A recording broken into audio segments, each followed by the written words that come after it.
In this video, I'm going to show you how to make some basic plots.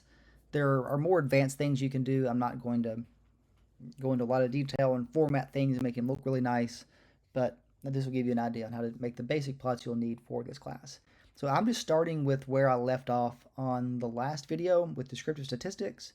And since we don't need everything duplicated, I'm going to delete this section here so I can put the things that I want below it.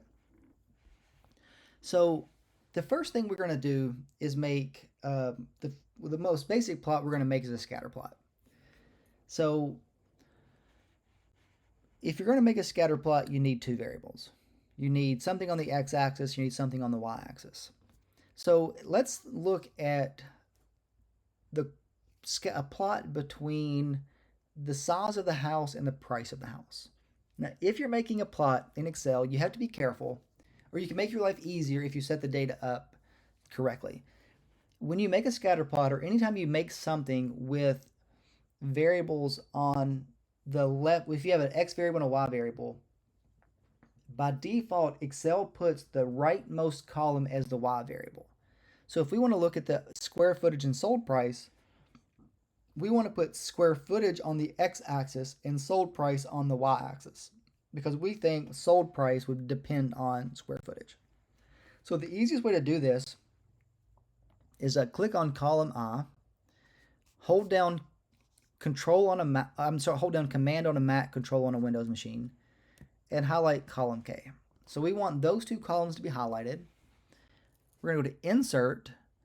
I like clicking on Recommended Charts. It usually gets it right. And then click on the first one. So this is a scatter plot, the first one.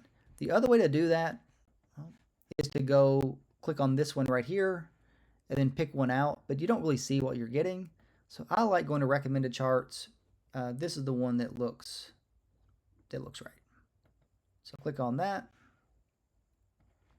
And there's our scatter plot between the sold price, or the size of the house, and the sold price. So on the x-axis right here, this would be the square footage, and this would be the price. Now notice we have some very small homes. This is less than 2,000 square feet, and it sold for $2.5 million. It's possible that it had a lot of land. Maybe this was a gigantic piece of land, had a small house, and that's why the price was so high. So before we start thinking about throwing observations out because it looks like an outlier, we need more information. So here's a home that sold for $2.85 million, and it was about 6,200, 6,300 square feet. So you see these things before you start throwing out data because it looks like an outlier. You make sure you have the full story. So that's a basic scatter plot. You can make these a little bit nicer if you click on your plot. Usually you can go up here to Chart Design right here and then Add Chart Element. And we can add legends, we can add labels, we can add a lot of different stuff up here. But you can mess with that on your own. So again, that lets you add a title if you want a title. Let me take that one off. But you can play around with this up here if you want to. But we're not going to get into that kind of stuff right now. So there's a basic scatter plot. The next type of plot we want to make, and we'll make this pretty frequently, is a histogram or a bar chart, because we want to look at the distribution of a variable. So if we want to think about the distribution of sold price, we can look at the descriptive statistics for sold price, but it's sometimes nicer to see the distribution. But it's hard to make a histogram without first making a frequency table. And there are a couple ways we can make a frequency table. There's a frequency function, but it's kind of clunky to work with. But if you click on that and we go to Insert, Recommended Charts, there are some things right here that you can use. So if you just click on this one, you can see that distribution right there, and we can see that it's really long right tail, so we have some extreme values up here. But I'm going to show you a way that's a little more flexible, a little clunkier maybe, but a little more flexible. So I'm going to delete that chart. So what we want to do is make a pivot table first. So I'm going to highlight this column for sold price. Then I'm going to go to insert, and I want to insert a pivot table. The range of data is already highlighted because I highlighted it before I clicked insert pivot table. But where I want to insert it, I want to do existing worksheet. And I'm just going to put it right here. It doesn't matter where you put it. I'm going to put it here to make it a little bit neater.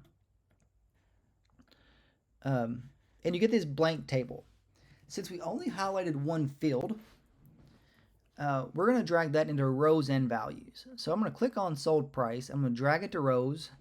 And I'm also going to drag it to values. It defaults to sum of sold price, which is a nonsensical measure. I don't know why we would ever care about the sum of sold price. But we want to change that to count.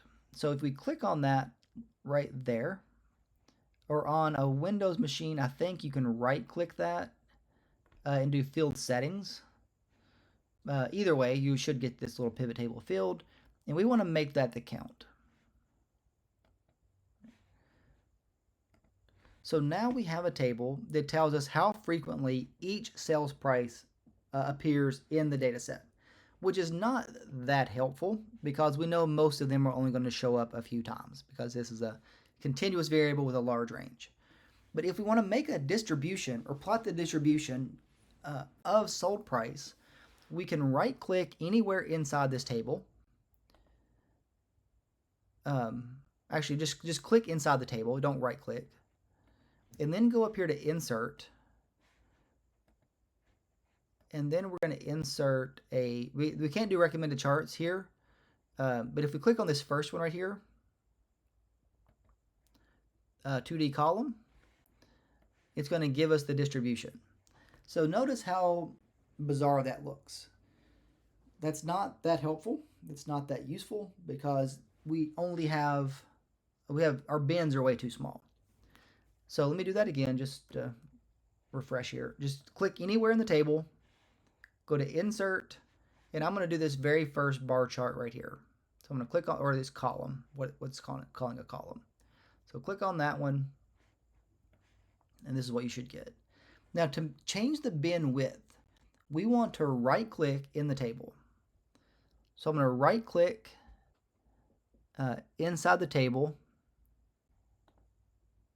Actually, you have to right click on the row. You can't right click on the count. You have to right click on the actual row labels. So right click one of the numbers and hit group. So this is going to start at the bottom, end at the top, and let's group these in bins of $25,000. Hit OK. That's a little bit easier to see. So now we have the same distribution we had before, except our bins are a little bit wider. So now it's going to tell us we have 12 observations that had a sales price within this range. We had, let's see, almost 180 observations that had a sales price between $254,500 and $279,499. So when you change the width of the bin using that group option, your distribution looks a little bit more manageable. So there's no real right or wrong way to do this. This is a trade-off between the number of bins and how visually, how easy it is to actually visualize. So notice if we went to 50,000, so this would be changing the width of the bin to 50,000. Still helpful. Maybe not quite as informative as it was before.